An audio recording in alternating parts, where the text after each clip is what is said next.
जय हिंद, नमस्ते। आप सभी का स्वागत है आपके अपने एजुकेशन चैनल समाधान स्टडी पर। साथियों, आप सभी के लिए महत्वपूर्ण शानदार सा 12 नंबर का यह क्लास है और सभी को पहले तो very good morning, Radhe Radhe, नमस्ते। आप सभी देख रहे हैं पादप जगत समाधान स्टडी के साथ पार्ट 5 है और आज का ये लास्ट पार्ट है। तो पादप जगत के जितने भी प्लांट किंगडम के जितने भी क्वेश्चंस बनते थे, जितने भी टॉपिक्स थे, जितने भी महत्वपूर्ण फैक्ट थे, सारे के सारे मैं आपको 5 क्लास में करवा चुका हूँ। आज इसकी अंतिम क्लास है। इसके बाद जो है आपको कल एनिमल किंगडम के काफ़ी अच्छे से अच्छे जो है कंटेंट प्रोवाइड करेंगे। तो चलिए आइए मेरे साथ सारे बच्चे जुड़ जाइएगा। वेरी गुड मॉर्निंग साथियों।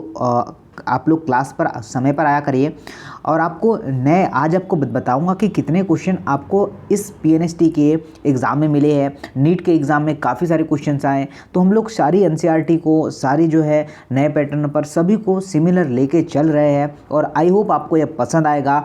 तो चलिए आइए मेरे साथ सभी साथी जुड़ जाइएगा और सारा का सारा एनालिसिस करिए। देखिए आज का पहला क्वेश्चन आपके समक्ष है। आज जो है 50 क्वेश्चन तो ऑलमोस्ट हम लोग आज कवर करेंगे। आवृत बीजी को यह भी कहा जाता है। तो बात करें, यह आवृत बीजी जो होता है, ठीक है, यह कभी कभी जो है आपका एंथ्रोफाइट्स की तरह भी कार्य करता है और पुष्प और पादप भी इसे कहते हैं। तो देखिएगा आपका पुष्पीय पादप, ठीक है, बीज आपको दिया था इसने, बीज रहित पादप, फल रहित पादप, उपयुक्त सभी, और दिया था पुष्पीय पादप। तो नोट करिएगा पुष्पीय पादप, ठीक है, जिसे हम लोग क्या कहते हैं, एंथ्रोफाइटा कहते हैं। क्या कहते हैं? एंथ्रोफाइटा। तो राइट आंसर क्या होगा सर? राइट आंसर होगा सी। सभी ने नोट करना है, सभी को ध्यान देकर अच्छे से देखना है। आगे चलते हैं। नेक्स्ट बोला है कि आवृत बीजी में परागकण और अंड एक विशिष्ट संरचना में उत्पन्न होते हैं, क्या कहलाते हैं? फल, बीज, फूल, लेमिना। क्या होगा बताइए। देखिए साथियों, सभी को नोट करना है, अच्छा क्वेश्चन है, बिल्कुल शानदार से क्वेश्चन है और बहुत ही अच्छे क्वेश्चन आपको मैं करवाने वाला हूँ। देखिए आप सभी लोगों ने और सभी साथियों ने क्या इस क्वेश्चन का आंसर फूल लगाया? क्या फ्लावर इस क्वेश्चन का राइट आंसर होगा? क्या होगा? Flower is right answer. Option number C इसका करेक्ट आंसर है। नेक्स्ट क्वेश्चन की बात करें, आवृत बीजी में बीज किसके द्वारा आवृत रहते हैं? आवृत बीजी में बीज किसके द्वारा आवृत रहते हैं? फूल, फल, अंडक या फिर आपका परिदलपुंज? बताइएगा क्या आंसर होगा। देखिए आवृत बीजी की बात करें तो आवृत बीजी के नाम इसलिए दिया जाता है क्योंकि इसमें कुछ एक फल में पाए जाते हैं, मतलब जो कुछ होते हैं, कुछ रूप एक ही फल में पाए जाते हैं। राइट आंसर क्या होने वाला है? B answer. क्या होगा? फल इस क्वेश्चन का राइट आंसर होगा साथियों। ऑप्शन नंबर बी अगर आप लोग लगाते हैं बिल्कुल सत्य है और काफ़ी बच्चों ने बहुत बढ़िया आंसर लगाया। वेरी गुड मॉर्निंग साथियों, ठीक है ना। चलिए आगे देखते हैं। सेशन को शेयर करिएगा। काफ़ी बच्चे जो है नहीं जुड़ पाते पर बाद में देखते हैं, कोई दिक्कत नहीं, ऑफलाइन भी देख सकते हैं, पर कोशिश करें ऑनलाइन आने की और आदत डालिए। जो हमारे आधे से 1 घंटे का जो सेशन होता है ना, ये आपके लिए काफ़ी इंपॉर्टेंट है। चलिए आगे आते हैं, देखते हैं क्या बोला गया है। आवृत बीजी किसकी उपस्थिति के कारण अनावृत बीजी से भिन्न होते हैं? फल, बीज पत्र, वाहिनिका या फिर आपका चौड़ी पत्तियाँ? देखिए आवृत बीजी में फल का पाया जाना आवृत बीजी व अनावृत बीजी में एक बड़ा अंतर होता है। तो साथियों ऑप्शन नंबर ए करेक्ट है। क्या आंसर होगा? ऑप्शन नंबर ए करेक्ट है। ये आपको नोट करना है। काफ़ी अच्छा क्वेश्चन है, शानदार क्वेश्चन है। सबसे छोटा पुष्पीय पादप है। सबसे छोटा पुष्पीय पादप है। तो पादप जगत का सबसे छोटा पुष्पीय पादप जो होता है जलीय होता है। अब तो आंसर बिल्कुल कर सकते हैं। क्या होता है साथियों? जलीय होता है और इसका नाम आपका होता है उल्फिया, इसका नाम होता है। ठीक है बच्चा, कुल्फी मत लिख देना। ऑप्शन नंबर बी कुल्फिया इसका नाम होता है। ठीक है, चलिए इसके और भिन्न भिन्न भी नाम हैं, जैसे कि अगर इसका नाम हम लोग रख सकते हैं वाटर। ठीक है बच्चा, वाटर जो है हम लोग इसका वाटर मेल भी कह सकते हैं, या फिर और इसका हम लोग डकविड भी कहते हैं, वाटर मिल। और आपका जो और एक नाम जाना जाता है डकविड। तो 2 नाम 3 नाम इसके होते हैं, सभी लोग ध्यान दीजिएगा। आगे आते हैं, नेक्स्ट देखते हैं साथियों क्या है। सबसे लंबी वृक्ष प्रजाति है, ठीक है, सबसे लंबी वृक्ष प्रजाति है पाइनस, सिट्रस, सिकोया या फिर होगा आपका यूकेलिप्टस। बताइए। तो काफ़ी अच्छा क्वेश्चन है और आप लोग सभी लोग बिल्कुल आंसर सही कर सकते हैं। ओके, तो यूकेलिप्टस इस क्वेश्चन का राइट आंसर बन जाएगा साथियों। क्या होगा? Option number D right answer बन जाएगा। ऑल क्लियर है? अच्छा क्वेश्चन है, बेहतरीन क्वेश्चन है, शानदार क्वेश्चन है। आवृतबीजी पादपों को विभेदित किया गया है। द्विबीजपत्री, एकबीजपत्री, विकल्प ए और विकल्प डी। बिल्कुल नोट करिएगा साथियों, विकल्प ए और विकल्प बी। जो द्वि आपका, ठीक है, जो आपका आवृतबीजी है, दो भागों में वर्गित किया गया है, जिसे एक हम लोग क्या कहते हैं द्विबीजपत्री और एक को कहते हैं एकबीजपत्री। ठीक है, तो ये ध्यान रखना है। काफ़ी अच्छा क्वेश्चन है, ऑलमोस्ट सभी का सही आंसर है। चलिए आगे चलते हैं। गाइस सेशन पसंद आया तो लाइक करिएगा, सारे कमेंट्स मुझे शो हो रहे हैं, ठीक है ना। तो जो भी बातें हैं थोड़ा कम करें आप लोग। देखिए नेक्स्ट की बात करें, एक आवृतबीजी पादप की जनक भाग कौन सा है? एक आवृतबीजी पादप के जनन भाग है, कौन सा है? तो आवृतबीजी पुष्प में वह नर व मादा जननांग होते हैं। कौन कौन से साथियों? एक तो आपका जो होगा कौन सा पुंकेसर और स्त्रीकेसर, ये नर और एक मादा, ठीक है। एक नर जिसे हम लोग पुंकेसर कहते हैं और मादा की बात करें तो क्या होता है आपका स्त्रीकेसर होता है। तो साथियों आपका राइट आंसर बन जाएगा ऑप्शन नंबर सी। समझ गए? अच्छा क्वेश्चन है, शानदार क्वेश्चन है, आपको अभी बताऊंगा, ठीक है। काफ़ी क्वेश्चन जो है एग्ज़ाम में आप खुद ही देख लीजिए, पीएनएसटी का एग्ज़ाम हुआ था, वहाँ पर आप खुद ही देख लीजिएगा कितने क्वेश्चन आपको एग्ज़ाम में आए हुए हैं। आगे देखिएगा, पुंकेसर बना होता है, पुंकेसर बना होता है तंतु और परागकोश, तंतु और स्त्रीकेसर, वृत्तिका और वृत्तिकाग्र, परागकोश योम आपका स्त्रीकेसर। देखिए साथियों नोट करिएगा चीज़ों को, क्या आंसर आप लोग लगाते हैं। ओके, अच्छा क्वेश्चन है। देखिए राइट आंसर की बात करें साथियों, अगर आपका आंसर आ रहा है क्या तंतु और परागकोश, तो बिल्कुल सही है। ए आंसर बिल्कुल सही होने वाला है, ये आपको नोट करके रखना है। क्या होगा? ए आंसर करेक्ट है। ओके, कार्पल्स बना होता है, कार्पल्स बना होता है।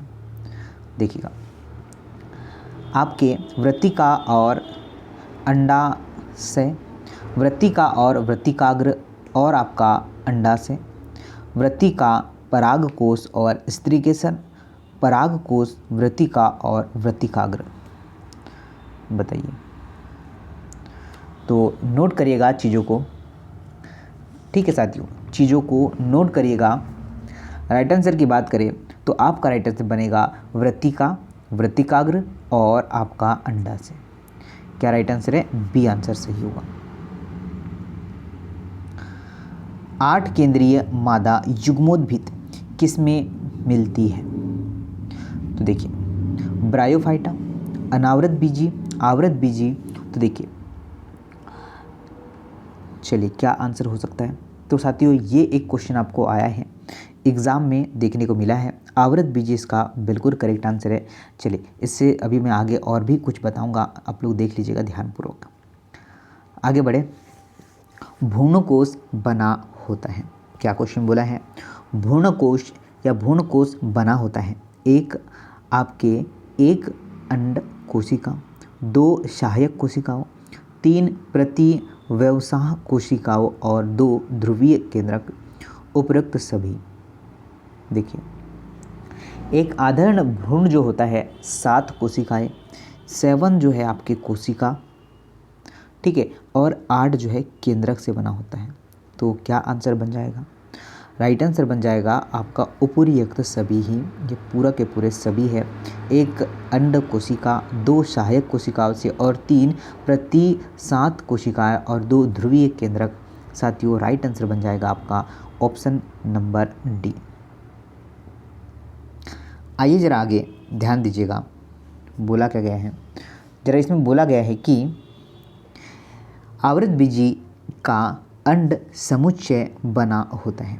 एक सहायक कोशिका और दो अंड कोशिकाओं, दो सहायक कोशिकाओं और एक अंड कोशिका, एक केंद्रक कोशिका और दो जो है ध्रुवीय केंद्रक और तीन प्रतिव्यवसाय कोशिका, एक अंड कोशिका, दो ध्रुवीय कोशिका और तीन प्रतिव्यवहास कोशिका। तो देखिएगा, इस राइट आंसर की बात करें साथियों, अगर बी आपने लगाया है बिल्कुल सही होगा कि दो सहायक कोशिका और एक अंड कोशिका, सभी का बिल्कुल यही आंसर आ रहा होगा। चलिए आगे बढ़े, थम्स अप कर दीजिए एक बार सभी साथी कि बिल्कुल सर समझ में आ रही है चीज़ें, नोट डाउन करते चलना है। पीडीएफ आपको टेलीग्राम ग्रुप में मिल जाएगा, वहाँ से डाउनलोड कर सकते हैं। आगे चलते हैं, नेक्स्ट की बात करें, निम्न में से कौन सा आवृतबीजी के लिए गलत है? निम्नलिखित में से कौन सा आवृतबीजी के लिए गलत है? अंतः चर्म आपका त्रिगुणित, गुरु बीजाणु द्विगुणित, परागकण अगुणित और सहायक कोशिका अगुणित। क्या आंसर हो सकता है? तो देखिए, राइट आंसर की बात करें साथियों, क्या आंसर होगा आप लोग ध्यान दीजिएगा। ऑप्शन नंबर जो है बी करेक्ट होगा, ये आप लोग को नोट करना है। क्या होगा? ऑप्शन नंबर बी करेक्ट है, गुरु बीजाणु और आपका द्विगुणित। ऑप्शन नंबर बी करेक्ट है। क्या होगा? ऑप्शन नंबर बी करेक्ट है, ये नोट करके रखना है, अच्छा क्वेश्चन है। आगे देखिएगा, बोला क्या है कि एक प्रारूपी आवृतबीजी भ्रूणकोश सामान्यतः होता है। क्या बोला गया है? बोला गया है कि एक प्रारूपी आवृतबीजी भ्रूणकोश सामान्यतः होता है एक कोशिकीय, तीन कोशिकीय, पाँच कोशिकीय या सात कोशिकीय। तो अभी ही मैंने इसके पहले आपको बताया है कि एक आदर्श भ्रूणकोश में 7 कोशिकाएं, कितनी सर जी? 7 कोशिकाएं होती है, ठीक है ना। और केंद्रक कितने होते हैं? 8 केंद्रक होते हैं। अभी आगे चल के आने वाला यह भी क्वेश्चन। आगे बढ़े, नेक्स्ट देखिएगा, पराग कणों का परागकोश से अंडाशय की वृत्तिकाग्र पर स्थानांतरण कहलाता है। स्वयुग्मन, जिसे हम लोग क्या कहते हैं? ऑटोगेमी, या फिर परागकण, युग्मक संलयन, या फिर होगा आपका आपका विभेदन। तो परागकण इसका राइट आंसर बन जाएगा साथियों। क्या होगा? परागकण। अगर हमने ऑप्शन नंबर जो है बी लगाया है तो बिल्कुल सही होगा।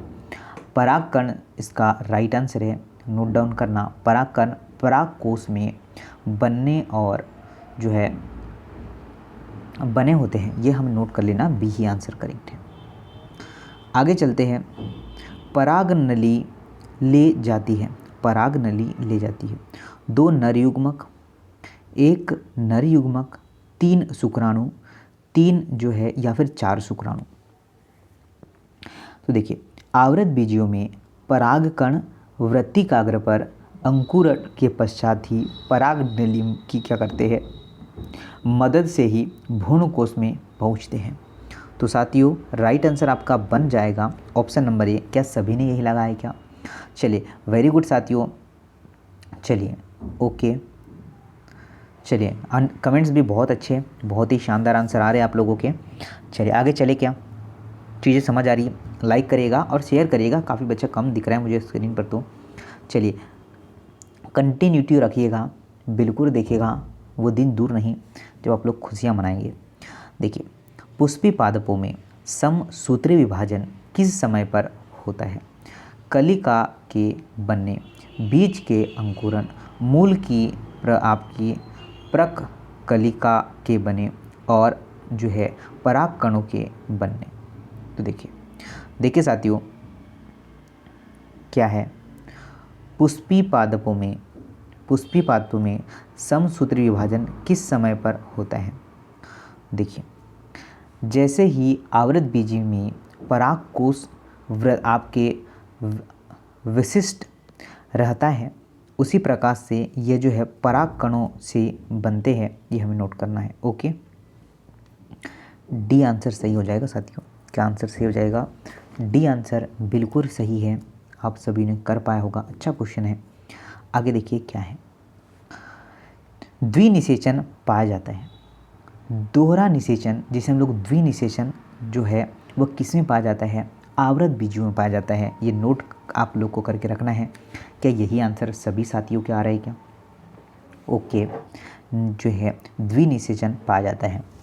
ओके, और कोई? चलिए, वेरी गुड, ठीक है, सी आंसर सही है। ठीक है बच्चा, सी आंसर सही है। काफ़ी बच्चों ने यही किया है।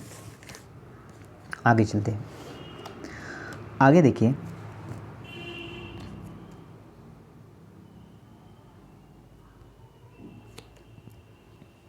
आवृत बीजी में त्रिक संलयन आपके द्वितीयक नर युग्मक का संलयन किसके साथ होता है? दो ध्रुवीय केंद्रक, दो प्रतिव्यवहात कोशिकाएं, एक प्रतिव्यवसात कोशिका, प्रतिव्यवसात कोशिका और एक सहायक कोशिका। देखिएगा, नोट करिएगा, चीज़ों को ध्यान दीजिएगा साथियों। राइट आंसर आप सभी का होगा कि पादपों में निषेचन के समय एक नर युग्मक अंड कोशिकाओं से क्या होता है? संलयित होता है। तो साथियों क्या बन जाएगा आपका आंसर? और यह दो ध्रुवीय केंद्रक और द्वितीयक केंद्र होता है, यह हमें ध्यान रखना है। ऑप्शन नंबर क्या है आपका? ए करेक्ट है। क्या है? ऑप्शन नंबर ए करेक्ट है। ये नोट करके रखना है, अच्छा क्वेश्चन है। आगे चलते हैं। देखिए, आवृत बीजी में भ्रूणपोष भ्रूणपोष जो है विकसित होता है युग्मजन से, द्वितीयक केंद्रक से, निभागीय ध्रुवीय केंद्रक से, या फिर बात करें बीजांड द्वारीय जो है ध्रुवीय केंद्रक से। चलिए आंसर करिएगा साथियों, क्या आंसर बनेगा? तो आवृत बीजियों में भ्रूणपोष की बात करें तो एक द्वितीयक केंद्रक व नर युग्मक के संलयन से विकसित होता है। क्या आंसर होगा? नोट करिएगा, ऑप्शन नंबर बी, द्वितीयक केंद्रक इसका बिल्कुल सही आंसर है। आगे चलते हैं। देखिए, आवृत बीजी अंड में भ्रूणपोष की केंद्रक कोशिका त्रिक संलयन से पहले रखती है। एक जो है अगुणित केंद्रक, एक द्विगुणित केंद्रक, दो अगुणित ध्रुवीय केंद्रक, या एक द्विगुणित और एक अगुणित केंद्रक। क्या आंसर होगा? तो देखिए, आवृत बीजी अंडक में त्रिसंलयन से पूर्व आपका भ्रूणकोश की केंद्रकीय कोशिका में दो अगुणित ध्रुवीय केंद्रक होते हैं। कितने साथियों? दो। तो नोट करिएगा, सी आंसर सही होगा। कितना साथियों? सी। चलिए, वेरी गुड साथियों, काफ़ी बच्चों को गलत हो रही, कोई दिक्कत नहीं है। चलिए, प्रयास करने से ही सफलता मिलती है। आगे आइएगा। निषेचन के पश्चात अंड विकसित होता है। बताइए, फल से, बीज आवरण से, बीज में, फल में, या फिर आपका अध्यावरण में। तो निषेचन के पश्चात अंडक बीजों में तथा अंडाशय फलों में विकसित होता है। क्या है साथियों? सी आंसर सही होने वाला है आप लोगों का। निषेचन के पश्चात अंडाशय विकसित होता है। निषेचन के पश्चात अंडाशय विकसित होता है फल में, बीज में, या फिर आपका बीजावरण में, या फिर आपका आवरण में। तो काफ़ी साथी बिल्कुल अच्छे तरीके से नोट कर लीजिएगा। काफ़ी बच्चे बहुत ही बढ़िया आंसर दे रहे हैं, ये अभी मैंने इसके पहले ही बता दिया। चलिए, किस में सर जी? फल में। किस में? फल में। ऑप्शन नंबर ए करेक्ट है। आवृत बीजी में भ्रूणपोष होता है अगुणित, द्विगुणित, त्रिगुणित, या इनमें से कोई नहीं। तो आवृत बीजी में प्राथमिक भ्रूणकोश केंद्रक त्रिगुणित से क्या होता है? त्रिसंलयन का परिणाम है। तो साथियों इसका आंसर होगा त्रिगुणित। सी आंसर सभी को लगाना था। काफ़ी अच्छा क्वेश्चन है, काफ़ी बेहतरीन, काफ़ी शानदार क्वेश्चन है, आप सभी ने सही लगा पाया होगा। चलिए आगे चलते गाइस। बिल्कुल साथियों, सारी क्लासेस मिल रही है आप लोगों को बिल्कुल। देखिए, भ्रूणपोष का बनना शुरू होता है। भ्रूणपोष का बनना शुरू होता है। बताइए, संदमक अवलंब की स्थिति के साथ या फिर देखिएगा प्रति व्यवसात कोशिकाओं के संलयन के साथ ध्रुवीय केंद्रकों के निषेचन के साथ। बिल्कुल साथियों, ये होता है आपका ध्रुवीय केंद्रक के निषेचन के साथ। सी आंसर सही होगा। कौन सा आंसर सही होगा? सी आंसर सही होगा। ये नोट करना है, नोट डाउन करके रखना है। आगे चलते हैं। बोला गया है कि किस पादप काय में संलयन स्थापनांग जो है स्टॉइल व फ्रंटल होता है या फ्रड होता है? रोडोफाइसी, क्लोरोफाइसी, फियोफाइसी या फिर उपयुक्त सभी होगा? ज़रा नोट करके बताएंगे भाई साहब क्या आंसर हो सकता है। तो देखिए वर्ग फियोफाइसिस का राइट आंसर होगा। क्या साथियों? वर्ग फियोफाइसिस का राइट आंसर है। और इसके सदस्य में पादप काय सामान्यतः होती है, ये भी हमें ध्यान रखना है। चलिए, थोड़ा बड़ा है, थोड़ा थ्योरिकल है, ऐसे नेट में जो आपकी नीट एग्ज़ाम में क्वेश्चन आते हैं। पादप जो कि आपका थैलस पादप जो कि आपका थैलीसम स्तर का संगठन करता है, जिसमें मूलाभास होता है वह अगुणित होता है। इनको अपना जीवन चक्र पूरा करने के लिए जल की आवश्यकता होती है, क्योंकि जो नर युग्मक चल होते हैं उस समूह को पहचानिए और इनमें से जो है आता है टेरिडोफाइटा, अनावृत बीजी, एक बीजपत्री और ब्रायोफाइटा। तो साथियों राइट आंसर की बात करें, ब्रायोफाइटा आपका राइट आंसर होने वाला है। कल हम लोग एनिमल किंगडम के क्वेश्चंस करने वाले हैं और आई होप आप लोग जो है थोड़ा रिवाइज करके आएंगे और चीज़ें थोड़ा पढ़ के आएंगे। देखिए आवृत बीजी में भ्रूणकोश बना होता है। तो अभी मैंने बताया है 7 जो है क्या साथियों कोशिका और 8 केंद्रक। तो यही आंसर आपको लगाना था, ठीक है ना। इसके पहले ही क्वेश्चन मैंने करवा चुका है अभी आप लोगों को। देखिए और ये क्वेश्चन जो है एग्ज़ाम में आया है, यदि एक पुष्पीय पादप की द्विगुणित संख्या 36 है तो उसके भ्रूणपोष में केंद्रकों की संख्या आपको बताना है। तो देखिए भ्रूणपोष त्रिक संलयन का क्या करता है? ये उत्पादन करता है। तो जो इसकी संख्या जो बनेगी कितनी बनेगी साथियों? ये बनेगी आपका कितनी? आपका 3n होगा। कितना होगा? 3n होगा। और ये 18 होगा तो 54 इसका राइट आंसर बन जाएगा, ठीक है ना। ये 2n का मान आपको दिया है कितना साथियों? 36। और तो n का मान कितना होगा? 18। और ये 3 आपको 3 निकालना है ना, 3n का मान निकालना है तो ये 54 हो जाएगा। आसान क्वेश्चन था, अच्छा क्वेश्चन था। आगे आते हैं। देखिए दो चल युग्मक जो आकार में असमान हो के संलयन को कहा जाता है विषम युग्मक, समयुग्मक या फिर होगा आपका असमयुग्मक या फिर आपका चल युग्मक। तो देखिए साथियों असमयुग्मकी निम्न समूह के पादपों जैसे कि शैवाल है लैंगिक जनन की विधियों में भिन्न भिन्न होते हैं और यह जो है आपके क्या साथियों असमयुग्मिक कहलाते हैं। तो सी आंसर सही होगा आपका। क्या आंसर सही होगा? सी आंसर सही होगा साथियों। यही आंसर काफ़ी साथियों ने बिल्कुल लगा पाया होगा। नीचे दिए गए कथनों में से कौन सा सही कथन है, जरा हमें पहचानना है और बताना है कि कौन सा सही हो सकता है। ओके,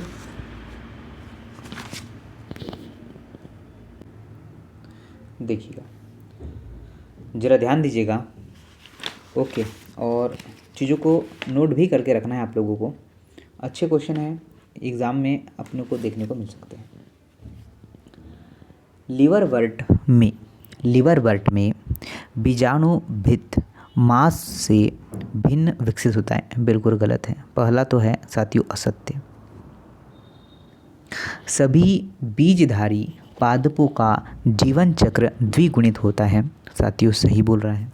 किसी भी लैंगिक जनन वाले पादप के जीवन चक्र में अगुणित आपका द्विगुणित या फिर आपका मध्यवर्तीय जो है पीढ़ियों का एकांतरण होता है, ये भी सत्य बोल रहा है। आवृत बीजियों में नर जनन अंग पुंकेसर, मादा जनन अंग स्त्री केसर, अभी मैंने आपको बता दिया है, बी आंसर सही होगा, अभी ही मैंने थोड़ी देर पहले आपको बताया है। चलिए आगे देखते हैं, नेक्स्ट की बात करें। नेक्स्ट क्वेश्चन नोट करिएगा साथियों, क्या है, एक जो है प्रोथैलस है, एक प्रोथैलस है, बताइएगा एक प्रोथैलस क्या है। ओके, तो ध्यान दीजिएगा, टेरिडोफाइट्स में एक संरचना जो कि आपका थैलस निर्माण करती है, क्या ये होगा? चलिए सभी लोग बताना है। टेरिडोफाइट्स में बनने वाला एक स्वतंत्र जीवी बीजाणुभित है, टेरिडोफाइट्स में बनने वाला एक स्वतंत्र जीवी युग्मोद्भिद है। साथियों सी आंसर सही बनने वाला है, सी आंसर बिल्कुल सत्य है, और नोट करिएगा यही आपका सत्य आंसर होने वाला है।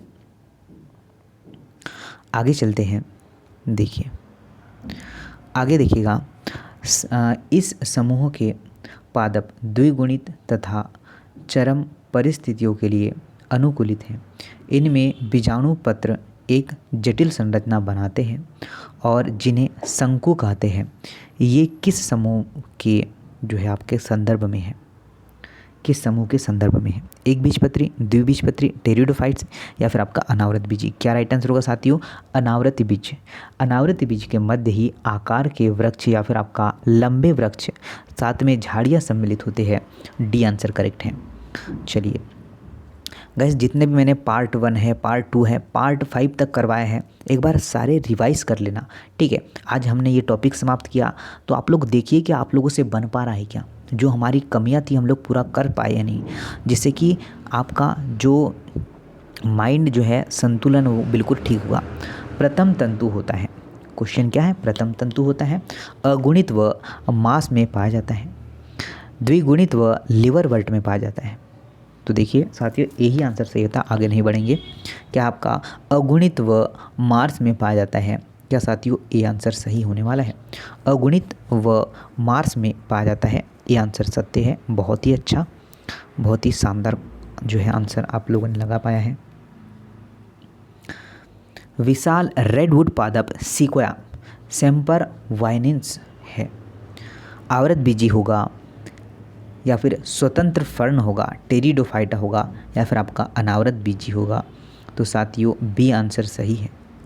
क्या है, सॉरी बी बोल रहा बच्चा, डी आंसर अनावृत बीजी है। सिक्वोया सेम्पर वाइनेंस एक जो है आपका अनावृत बीजी होता है, और एक छोटे यह जो है एक ऐसे पादप का समूह है जिसमें मोटा काष्ठीय और आपके साकेतित तना होता है। तो डी आंसर सही होगा, ये आप लोग को ध्यान देना है, नोट करना है। अच्छा क्वेश्चन है, बढ़िया क्वेश्चन है। देखिए एक क्वेश्चन आगे देखिए, सही जोड़ी का मिलान आपको करना है, सही जोड़ी का मिलान आपको करना है, ठीक है ना। तो चलिए देखिए क्या क्या आपको दिया हुआ है, क्या क्या आपको दिया हुआ है। सिलोसिस्डा, लाइको आपका लाइकोप्सडा, सिफनो जो है स्पीडा, और आपका टेरिडोप्सडा। तो देखिए चलिए मिलाते हैं सही जोड़ी। फर्स्ट जो है आपको दिया है क्या साथियों, सिलोबडिला, तो ये होगा आपका फोर्थ में सिलोटम। लाइको जो है लाइकोसिबडा की बात करें तो ये होगा आपका सिलेजेनेला। सिफनोप्सिला लीडा की बात करें तो ये होगा आपका इक्विसिटम, और डी होगा आपका टेरिडोप्सडा, तो ये होगा आपका ट्रायोब्डो टेरिस और आपका एडिएटम। चलिए ये देखिए, अब ये देखिए नेक्स्ट क्वेश्चन क्या है। ध्रुवीय केंद्रक प्लस नरयुग्मक, बीजांड, अंडाशय, या फिर होगा आपका जो है संयुग्मन। तो चलिए आंसर देखिए क्या है, आंसर देखिए और सभी बच्चे नोट करिएगा, सभी बच्चे आंसर देखिएगा और चीज़ों को नोट करके रखना है अपने पास। सेम वैसा ही होगा। ध्रुवीय केंद्रीय जो होगा आपका क्या होगा, ये भ्रूण पोष है आपका। नेक्स्ट देखिए, ठीक है ना, क्या है नेक्स्ट देख लीजिए क्या है आपका जो है बीजांड जो है ये होगा आपका बीज, अंडाशय क्या होगा आपका फल, और जो है समयुग्मक क्या होगा आपका जो दोहरा निषेचन। तो ये था साथियों 4, 3, 4321 4321 कहीं दिख रहा है आपको, 4321 आपको दिख रहा है डी में। तो साथियों ये थी आपकी शानदार बेहतरीन सी क्लास। इसके बाद हम लोग कल एनिमल किंगडम करने वाले हैं आपके समक्ष इसी टाइम में 7:30 को ही। तो आई होप सेशन आपको पसंद आ रहे होंगे। आपको जो है 10th 12th सारा एनसीईआरटी सारा नए पैटर्न पर जो भी क्वेश्चन आए हैं वो सारा का सारा मिल रहा है अभी। तो आप लोग बिल्कुल रिवाइज़ कर सकते हैं, आराम से पढ़ सकते हैं, अभी अपने पास टाइम है। बाद में टाइम नहीं रहता तो फिर हम लोग एग्ज़ाम में अच्छे मार्क्स भी नहीं ला पाते हैं। तो चलिए मिलते हैं अगले सेशन में। जय हिंद, नमस्ते। चैनल पर नए हैं तो चैनल को सब्सक्राइब कर लीजिएगा ताकि आपको हमारी क्लासेस मिलती रहें। वंदे मातरम।